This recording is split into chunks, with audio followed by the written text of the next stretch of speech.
Hello, my name is Amy. My number is 47. I'm sophomore. Paul Greenberg, The Four Fish We're Overeating and What to Eat Instead. So when I was a kid, this was my team. Laughter.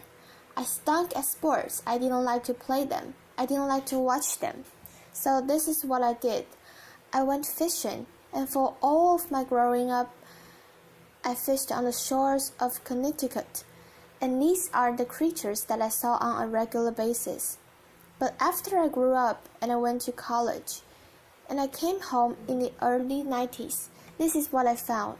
My team had shrunk. It was like literally having your roster devastated. And as I sort of looked into that from a very personal point of view as a fisherman, I started to kind of figure out, well, what was the rest of the world thinking about it?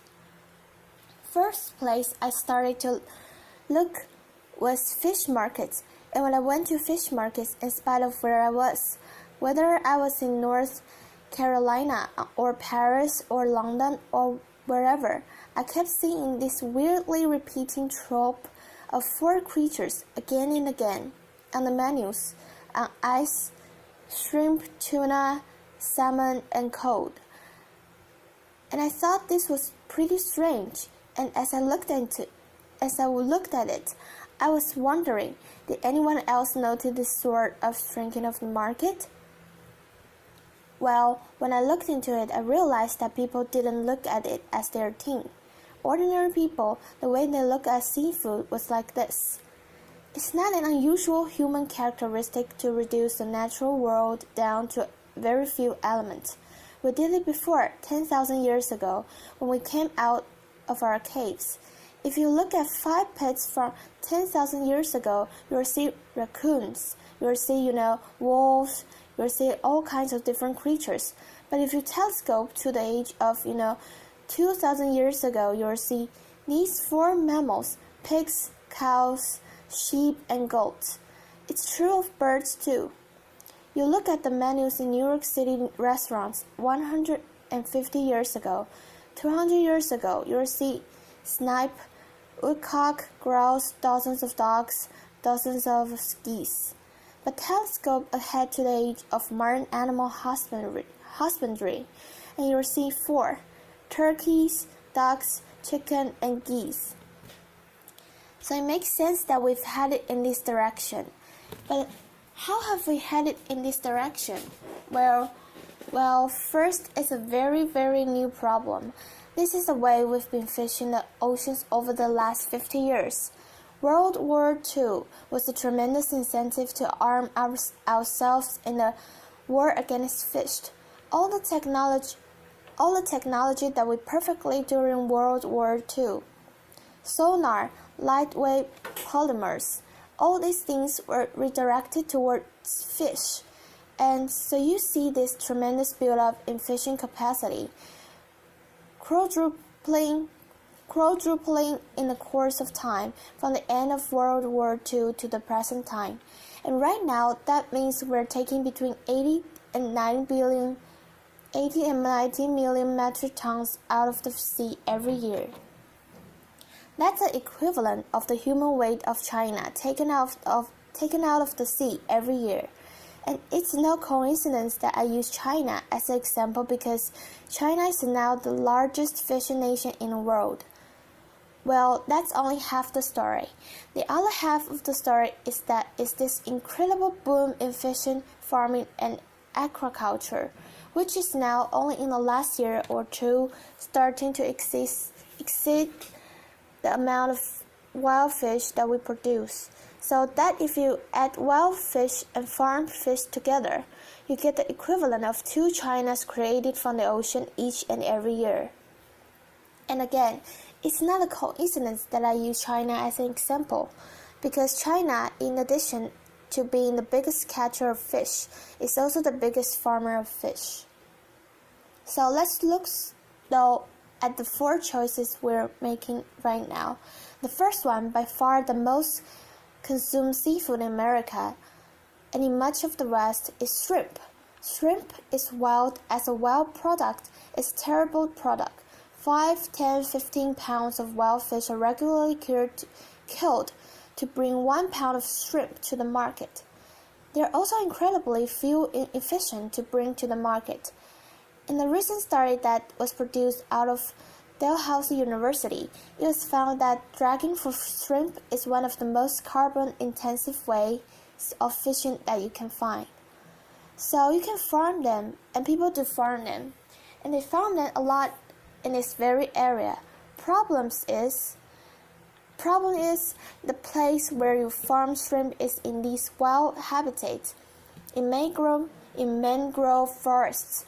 Now look at those lovely roots coming down. Those are the things that hold soil together, protect coasts, create habitats for all sorts of young fish, young shrimp, all sorts of things that are important to this environment. Well, this is what happens to a lot of coastal mangrove forests. We've lost millions of acres of coastal mangroves over the last 30 and 40 years. That rate of destruction has slowed, but we're still in a major mangrove deficit. The other thing that's going on here is a phenomenon that the filmmaker Mark Benjamin called grinding Nemo. This phenomenon is very, very relevant to anything that you are ever seeing on a tropical reef. Because what's going on right now, we have shrimp draggers dragging for shrimp, catching a huge amount of bycatch. That bycatch in turn gets ground up and turned into shrimp food. And sometimes many of these vessels, manned by slaves, are catching these so-called trash fish that we would love to see on the reef, grinding them up and turning them into shrimp feed. An ecosystem literally eating itself and spitting out shrimp. The next most consumed seafood in America and also throughout the West is tuna.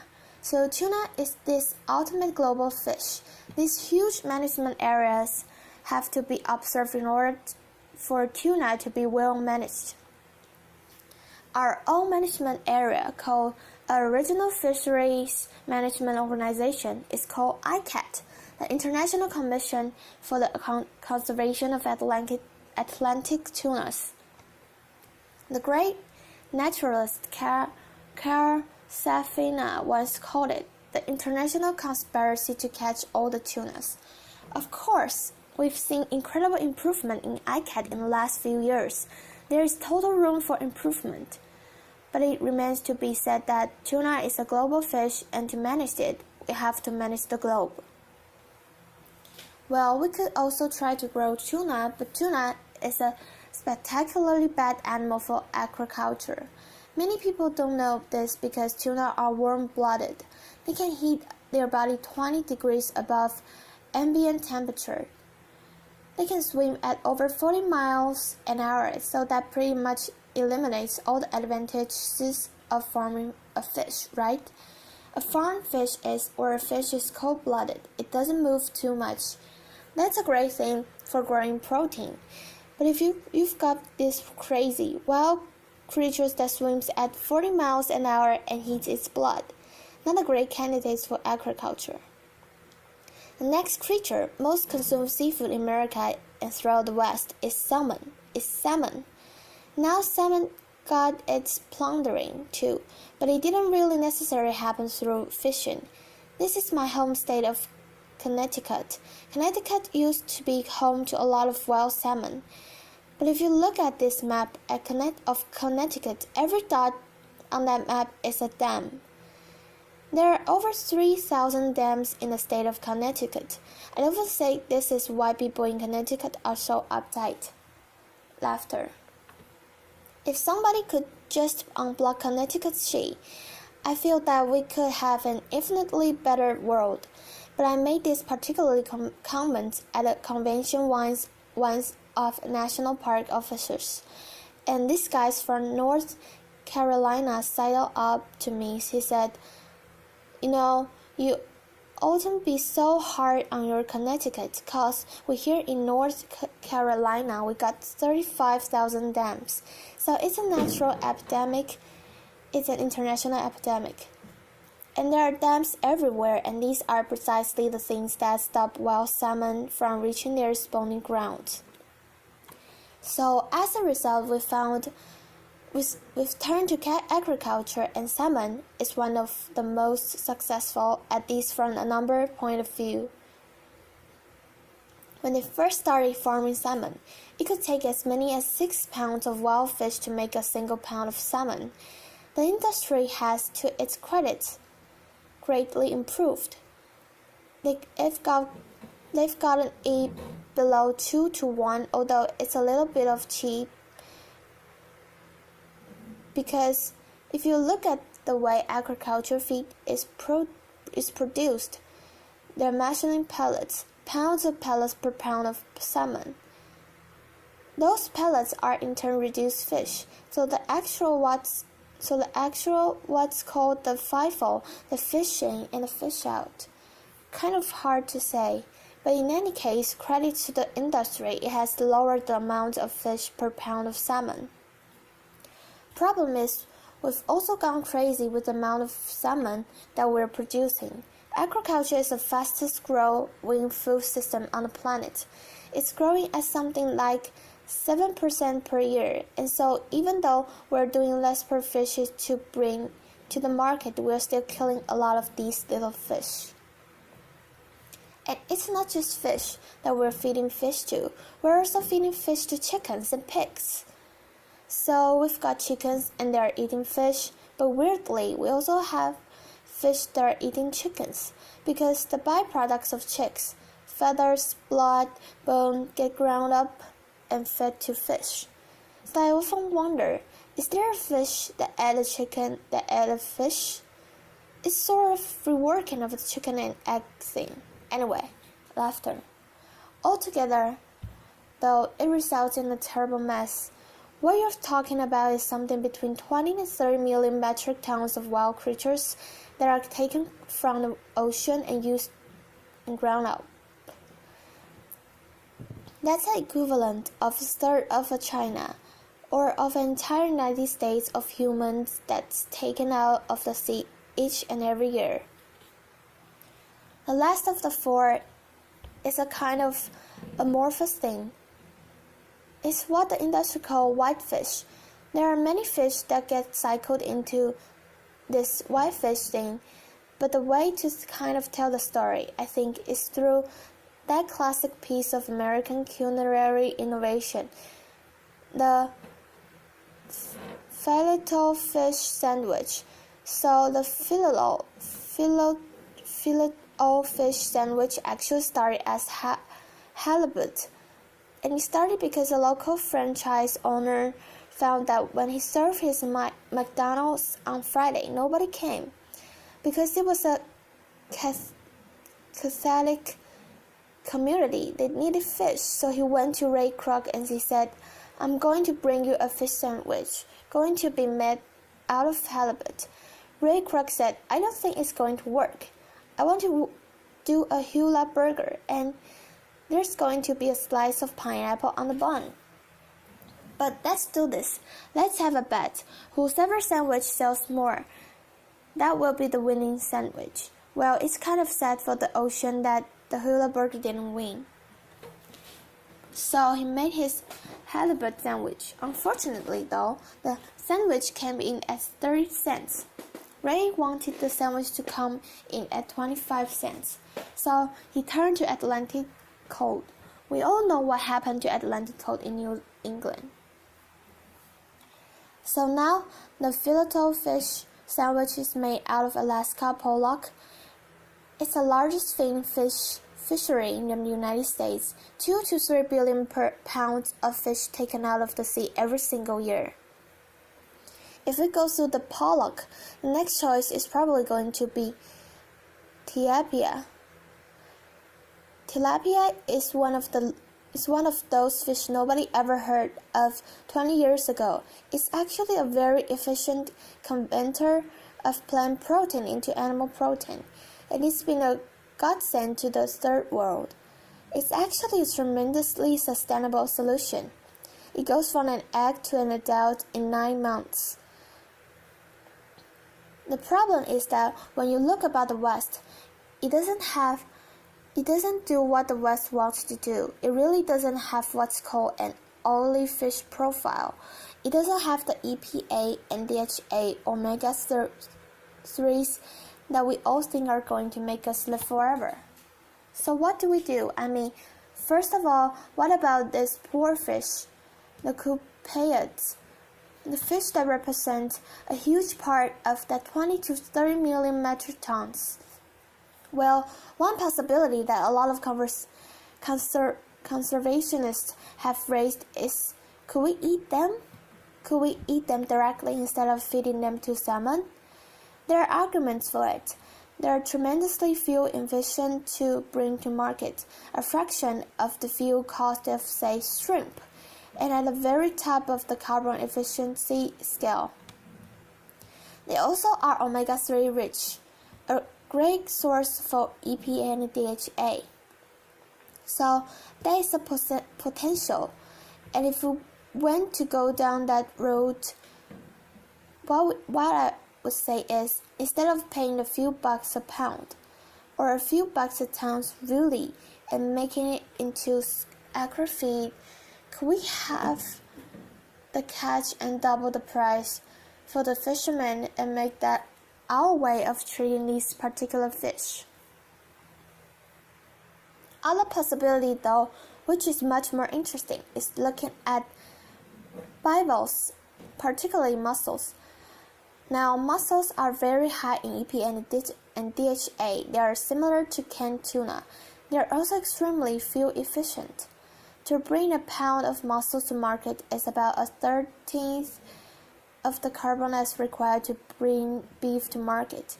They require no forage fish. They actually get their omega-3s by filtering the water of microalgae. In fact, that's where omega-3s comes from. They don't come from fish. Microalgae make the omega-3. They are only concentrated in fish. Mussels and other bivalves do tremendous amounts of water filtration. A single mussel can filter thousands of gallons every single day, and this is incredibly important when we look at the world. Right now, nitrification, overuse of phosphates in our waterways are causing tremendous algal blooms. Over 40,000 new dead zones have been created in the last 20 years, tremendous sources of marine life death.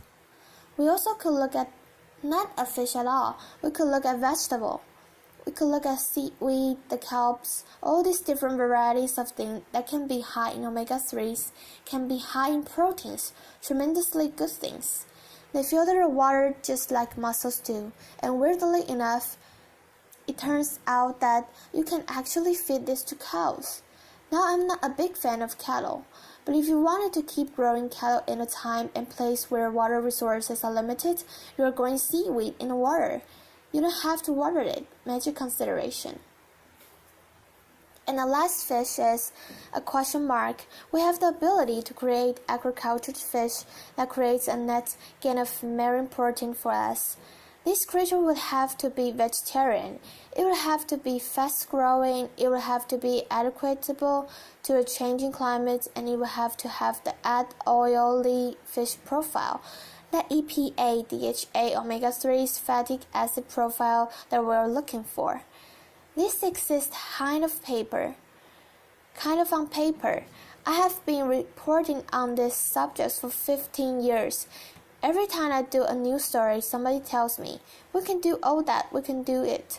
We figured it all out. We can produce a fish that's a net gain of marine protein and has omega-3s. Great. It doesn't seem to be getting scaled up. It is time to scale this up. If we do 30 million metric tons of seafood, a third of a world catch stays in the water. So I guess what I'm saying is this is what we've been going with. We tend to go with our appetites rather than our minds. But if we went with this, or some configuration of it, we might have a little more of this. Thank you. Applause.